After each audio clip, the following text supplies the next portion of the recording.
Hi, everybody. My name is Ravae Sinclair, Hello, hello. I'm Denise Bolds. and we're here to help you, Do Doula. that. Okay, everybody. So we are getting to the end of 2023. We wanted to make sure that we have an episode that is jam-packed with tips and Hanukkah, Christmas, and New Year's. Okay. You have to think about induction times. The weather, inclement weather is happening here as well. So the holiday season, backup doulas, making sure you have the proper help to help you, cold and flu season, oh, inductions for your clients. We have a lot going on as we wrap things up for the end of the year. you're absolutely right. As soon as you said flu, I was like, oh, yeah, the illnesses. Like, there's a lot of things to consider. So, I think the biggest thing in your mind is be ready. So, what are the things that will help you be ready? You know your business, you know what's available to you and what's not. So, when we talk about backup doula, do you already have a backup doula? You have a team of people who are backup doulas? Tap on them, make sure that they are solid and in place. And if they have some caveats, if they have some days that they like can't, take note of those, right? Because people are going to have some days that like blackout dates, I guess is what we want to call it. Some backup doulas are going to have that, and so you want to be ready with an alternative on that blackout day for your preferred or chosen backup doula. Yes. Remember, oh, go ahead.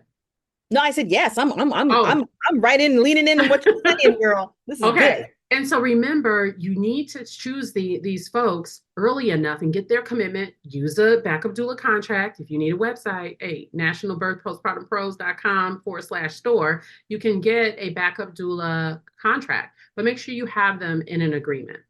The other thing is you need to have time for that backup doula to be introduced to the family. Like they need to make sure you need to make sure that this is good. So you got a couple weeks before all of the, well, I know Hanukkah started, so we have a bunch of other holidays coming for the next 2 months, but I just feel like make sure you have enough time to introduce all the parties, get all the commitments so that you can actually enjoy the peace of mind that comes knowing that you have a backup.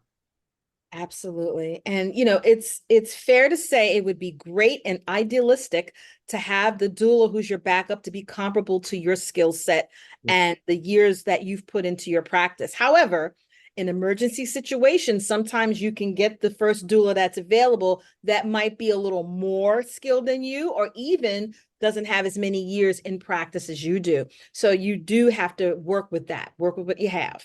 Work with what you have. And I would say if you were supposed to be there in person, the last resort might be a virtual doula, which we're going to talk about virtual doula in a whole nother episode. But you might need to just get somebody else on the call, but you also have to prepare the family if they might have to switch from in-person support to virtual support. Now, keep this in mind. You're only really going to activate your backup doula if, for the inclement weather scenario, if you're sick, ideally, we would want you to make sure that you are not overlapping with other families and things like that.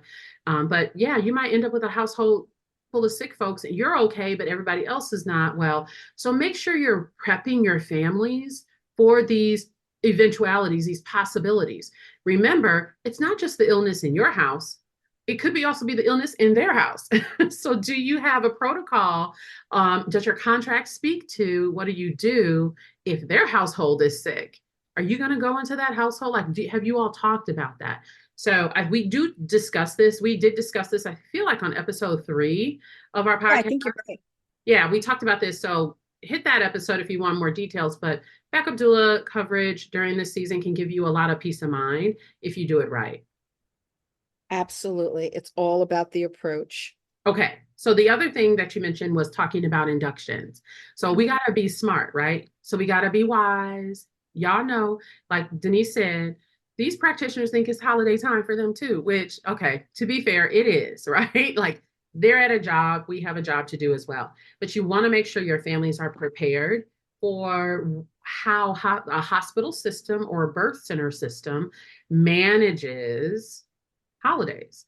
And sometimes that management comes through inductions. So you want to be ready when those conversations are starting to happen about like, oh, you might have a big baby, or oh, your blood pressures are fluctuating. Some of that we can actually see that. Some of it can be made up, but just be prepared for how you all are going to respond. Make sure you have a plan around induction.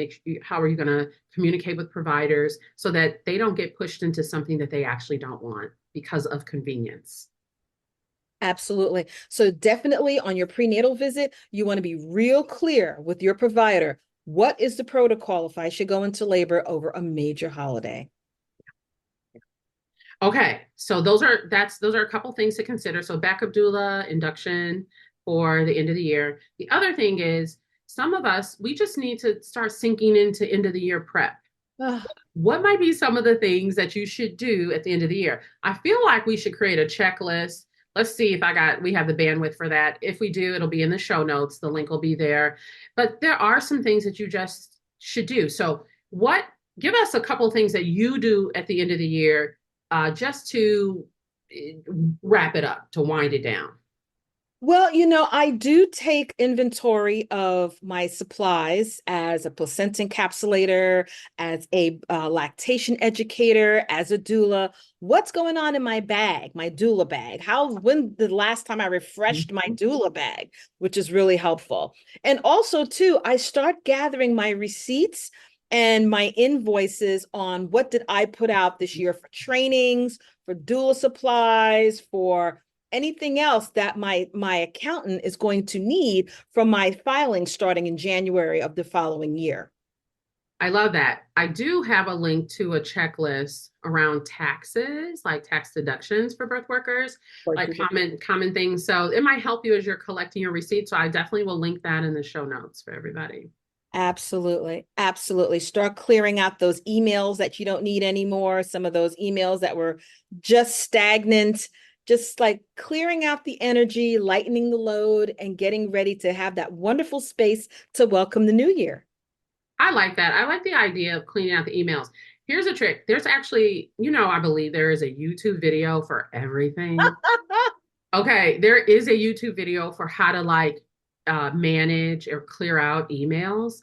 And so just one of the quick tricks is if it's like this rule, like if you haven't touched it in 6 months, you probably don't need it. Some Amen. of us really get scared of the delete button when it comes to emails because you might need it. So here's what you can do.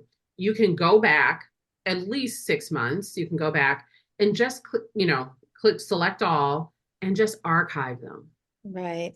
Okay, you can just archive them. So they come out of your inbox and they go into a folder. You can put them in a folder that says 2023 on it. Oh So my that God. so that means like if you ever have to do a search, right? You can do the search and it is available, it's searchable, but it's not sitting in your inbox as though it's important and it's an immediate to do. So consider it's a cheat because it's actually not a delete, right? It's a cheat. Right. Clean. Right. Right. I would categorize it less about cleaning. I would make it more about organizing. Let's Yeah. just say where you're organizing yourself. There you go. But it is a version of clearing your space so that you can start the year with a fresh screen and fewer pressures, maybe. Absolutely. I love that. I love it too. Okay, so the other thing, I like the things that help us. So the end of the year prep, I think about just putting it in your schedule. If you can manage this with you got kids and all kinds of things, sleep. A nap. Oh, Do oh, something that you don't normally do during the year so it can feel oh my like such a goodness. luxury and a treat. When Mm, the world is slowing down, please take advantage of the opportunity to slow down too. Like yeah. literally think about that. Like there's fewer emails. Well, actually sales go up through the roof. Those Right. spammy. Right. Promotions and stuff, that's different. Yeah, but fewer like business emails. Most people are out of the office. Okay. So take advantage of that. One, let me just say this, turn your out of office message on. If you don't know how to do that, YouTube it. There's a link, YouTube it, and turn on your out of office message so that, but put in it like, don't just say I'm out of the office from such and such date to such and such date. Go ahead and say if you are looking for a birth doula during this time, because people are looking for doulas. They Okay. sure are.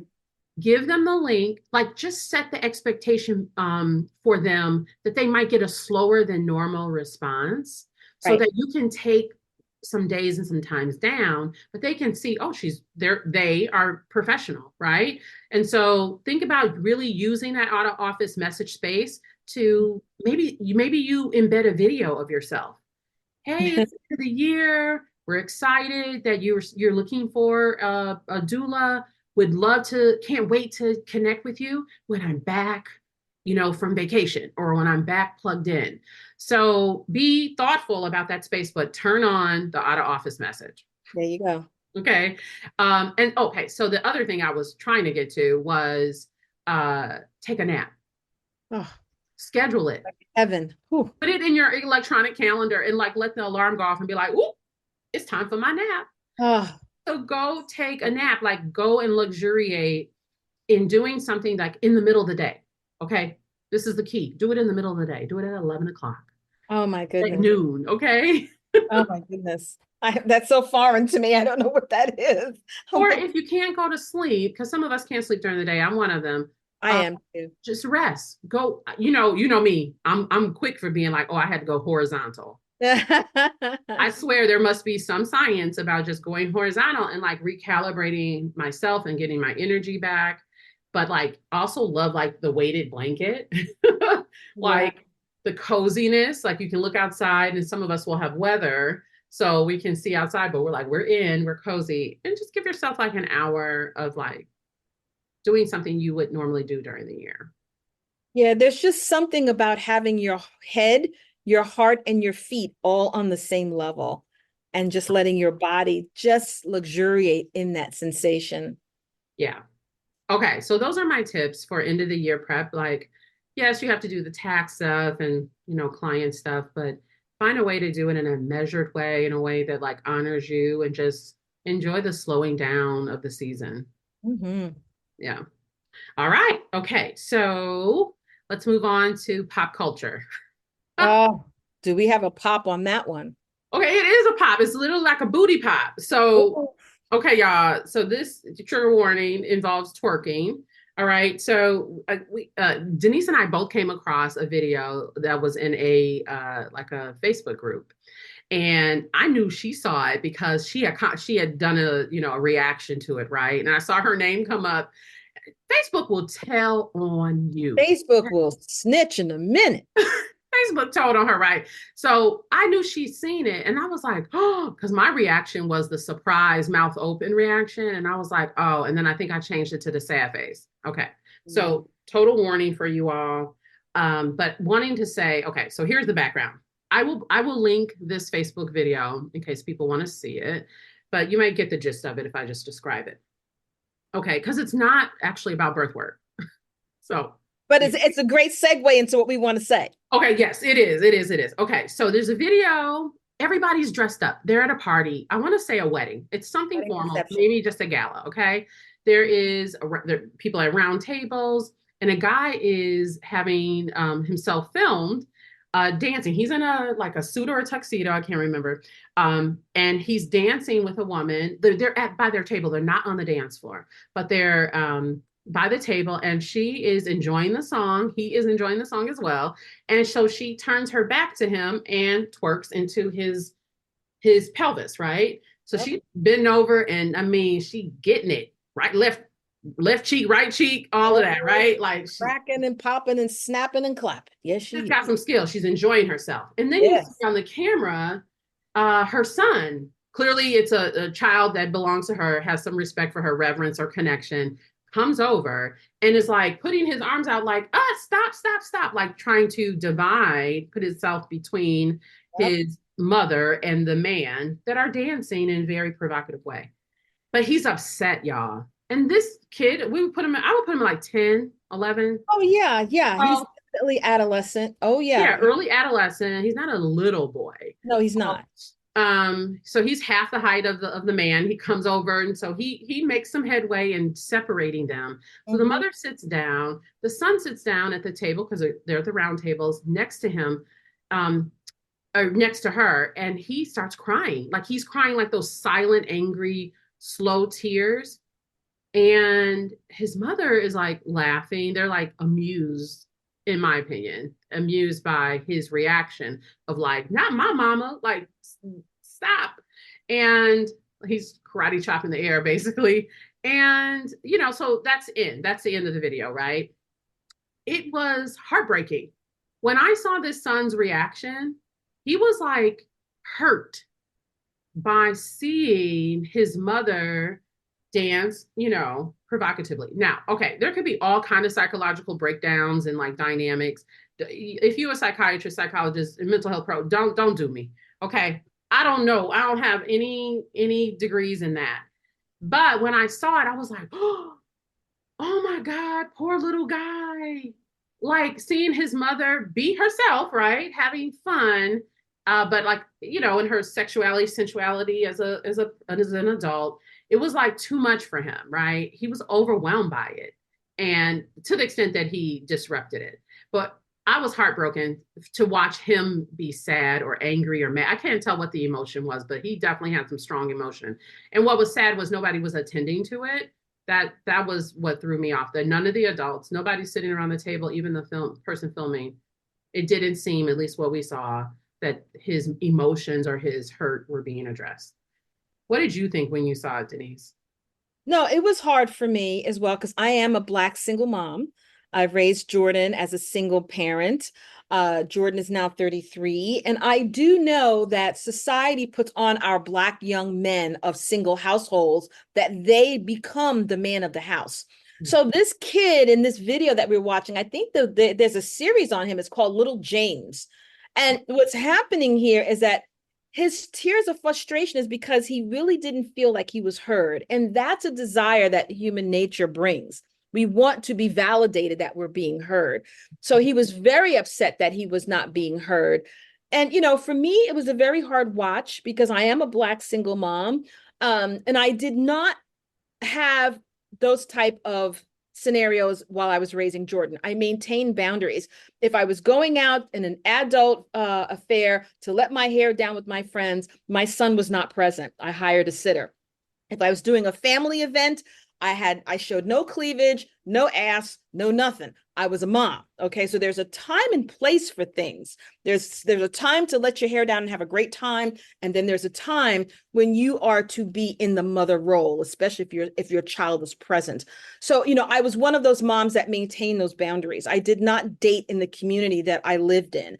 I didn't, accept passes from the barber, and Lord knows I had a lot of them from the barber shop. But, there's certain things I didn't do because my son was growing up into manhood, and a lot of his friends, their moms were dating guys in the community, and those guys knew the color of their mother's drawers. Nobody knew the color of Jordan mother's drawers because I didn't do that there. I took my business into the next town or a couple of towns over. So this was hard to watch for sure. Yeah. And so that's why I said this isn't exactly directly birth related, but so I saw that Denise had commented or she had reacted. I had a reaction. So of course, part of this podcast is like you all are getting glimpses into stuff we talk about. Yeah, you For give me a hot flash. Go ahead, girl. I had to turn the AC on. Don't give me a hot flash on this topic here because we're about to jump in this one. We're going to jump in. Okay, y'all. So yeah, we're going to bring it related to birth work because our conversation was, about that, about, how you show up in different spaces in different ways for a reason, right? Because you want to be respected. You want to be seen in a particular way. But we all are multidimensional. We got the twerk in us. We got the, back it up. We got it. We got it. And the question is, as business owners, as birth workers who do such intimate personal work, when do we show that? When do we reveal that? And a lot of us like to be friends and friendly with our clients, and I am with lots of my clients.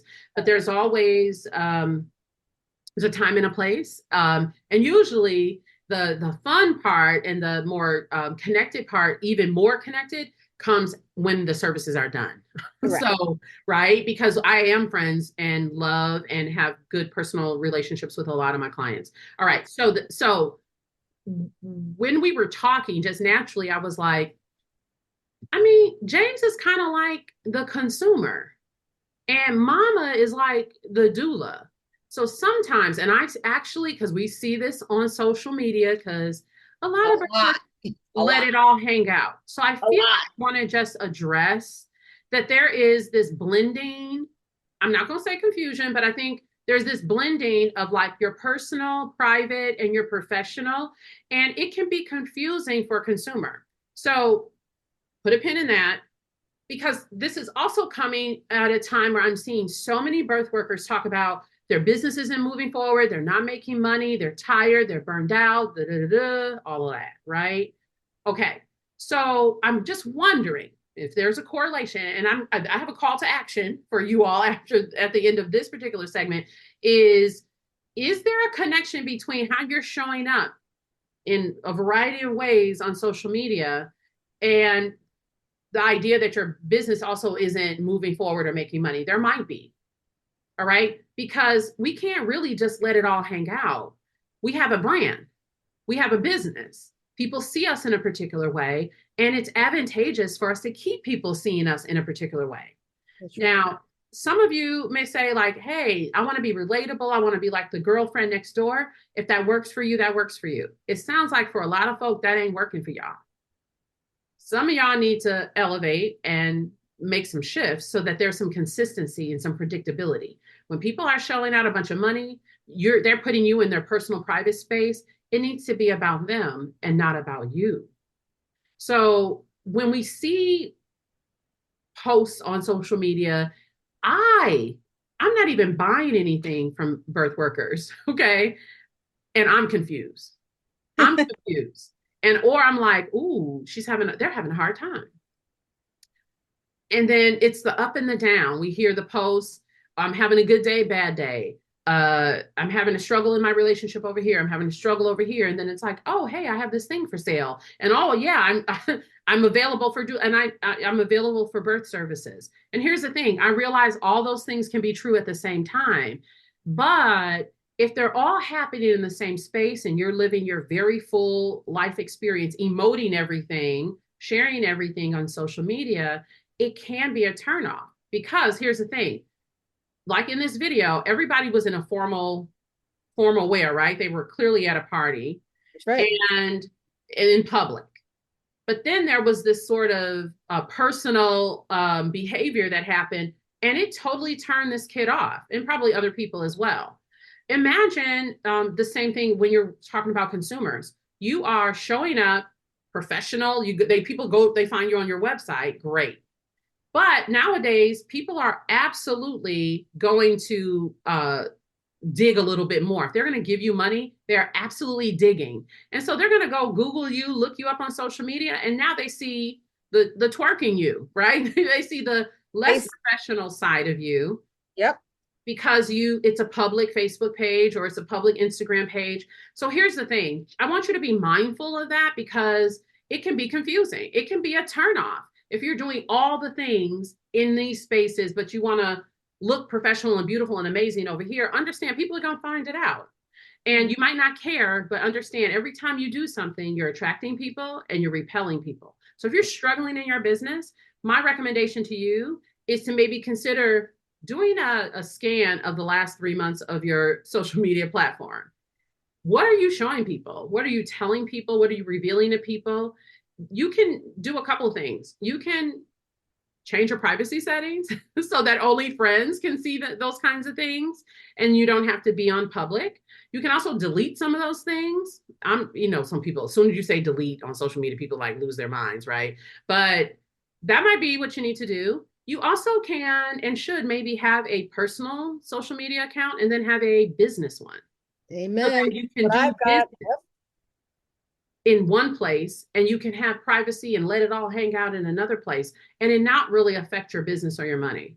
So just a tip, just an idea. Oh, bless you. Thank you. Yeah. And that's the truth right there. That's the truth that came out on that sneeze right there. So yeah, Bold Doula has a Facebook page, and Denise Bolds has a separate page. So on the separate page, even on my personal page, I don't put out everything. If I'm having a bad day, if something calamity happened, I'm not putting out my my bedroom photo shoot. The boudoir, yeah, the boudoir photo. The boudoir suit. I'm not cussing out people because I'm not doing well in my program, and at the same amount, I'm talking about give me $5,000 for a program that I'm selling. I'm not doing that. there's a certain tone that you should be having here on social media because people are watching and the energy you project is what you're going to attract from the universe. Okay. The universe definitely looks into that energy. So if you're positive, if you're focused, if you're upbeat, if you remain hopeful and polite and gracious, guess what? That's a lot of good light energy. But if you're cussing people out because you had to move out of your office and you're acting out, you're wilding out with all kinds of stuff, you're saying things and putting people on blast who are trying to help you, it's like, oh my goodness, what kind of energy do you expect to attract with that behavior? So I'm really not there for it. And it must be a generational thing. I'm a little older than Ravae, but I just don't put all of my stuff out on social media. I forget to post a lot of times because I just don't see social media like that. And I don't post my personal stuff like that. I really don't. Oh yeah, I post almost nothing personal. People know nothing about me. Unless you know me, you don't know me. And so I did do an Instagram private page like earlier in the summer because I was like, oh, I really want to be able to share. I'm still a little awkward with it, so Me too. you know, I think it is generational. We didn't grow up with social media, so we are not. It's not as nimble. We're not as nimble with it, but I just think that do an assessment, change your privacy settings, consider doing a separate page for personal and business. Think of just, even if you just think about the idea of how I show up privately versus how I show up publicly, even that I think would serve you well. Maybe Yes. even just listening to this conversation and doing that little bit of consideration might really help boost your business. You may find that it's the inconsistency of how you show up is confusing for consumers.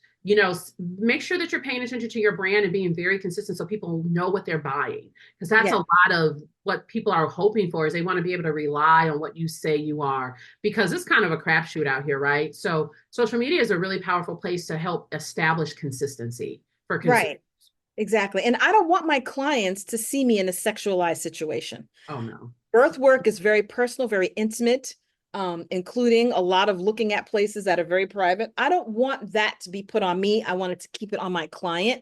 And I just think it's really important that we understand the power of social media. Social media is very powerful, very influential. And also, too, part of your self-care is really pivoting on that energy. If you're having a bad day, take a walk, meditate, change the energy, open the windows in your house, let the fresh air in. Don't post on social media. Don't post on social media today. Have a friend that you can go to and vent. I call Ravae several times a day and we talk it out. She calls me. We vent things out if something happens. And also when we have things to celebrate about, we call each other to celebrate. So, getting off of social media with those things that go up and down, you want to project to the universe that you're stable and you're capable and you're seeking positive energy. So that should be something as part of your self-care acumen that you really want to incorporate into your business because it does come back to you in very positive ways. Yeah, we're all human. We have ups and downs. You don't Oh, have to be yes. perfect Oh, on yeah. social media. That's not what we're saying. But that inconsistency does have an impact. So one of the ways that people decide if they're going to buy things from you is the know, like, trust factor. They have to know you, like you, trust you. And when you're inconsistent, that they can't trust you, right? Yeah. So can't trust your behavior. So just something to consider. Okay, we only have a few minutes. So I wanted to just talk about give people a birth worker business tip for the Yeah. end of the year, how to celebrate the end of the year. So what are things that you might be doing for yourself, Denise, for your business or for your clients for the end of the year? Well, I'm going to keep it simple because I'm really streamlining the real estate of my apartment.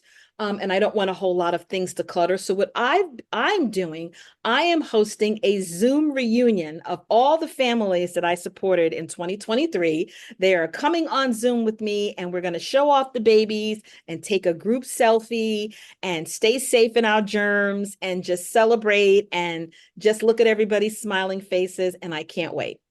Oh, I love that. Oh, I can just see everybody like babies on the lap. Oh, and the personalities come through. The babies are smacking the screen and everything. We have Yeah. such a good time when we do it. We have I such love that. That's an opportunity for people to even like connect up for some community, meetups sure. and things like that. I love that. Okay, some of the things that I do see people do to acknowledge clients for, their investment in people's businesses. I definitely see people sending holiday cards or end of the year or New Year. I always wait till the New Year because it's Right. those, they're so celebratory, and it doesn't have like the religious kind of, I don't have to alienate. I don't have to figure out who's a Christian, who's a Jewish, who's not, who's a Kwanzaa, there's a lot going on. Kwanzaa. Yeah, I don't have to do any of that. So I do new in the beginning of the year, Happy New Year stuff, because everybody's really experiencing the new year, right? Oh, So yeah. so I do physical cards sometimes, and then other years I have done e-cards, which are really neat. Nice. That's fun. People open their email and like, oh, Happy New Year, all that good stuff. So think about that, you all. The other thing is, I know some people are doing team parties, dinners. The beauty of like a team party, end of the year group party, if you are the person paying for it, you can write it off. You can write off the whole entire shebang, the end of the year party. Oh. You also, if you give gifts to clients, you can write off, I think it's up to $25 per client if you give Nice. them an end of the year gift. So think about that. If you're trying to find some write-offs, you're trying to figure out how to spend down some money, that might be something that you might do. But I feel like these are some really easy, good tips. I just had that thought about end of the year spend down. You and I, we saw some folks posting Oh on yeah, a social couple of media doulas were saying, asking. They were like, "Hey, I've got some money to finish off at the end of the year. Where do I spend it? What do I put it on?" Absolutely. yeah, so there were some things that were posted. I got a shameless plug, child. So become a member of the National Birth and Postpartum Pros. That website is NATL. Well, it'll be in the show links, y'all. But become a member. You can also take my Birth Worker Business Booster class, which is a 12-module course that's starting at the end of January. Sign up now. It's in pre-sale. You never see this price again. It's $397. Lock it in. I actually am extending the pre-sale. It's supposed to end tomorrow. I'm going to extend it till Friday. So Nice. take advantage of it. Like I said, it'll never be this low again. The full price is $797 and will be at that price January 1. So Nice. consider signing up if you got a little money that and you want to start off the new year right. Sign up. There you go. Way to go. Absolutely. All right, y'all. Okay, that's our episode. We will see you on the next round. Hope everybody's safe and warm. We'll see All you right. soon. Doula that. Do that.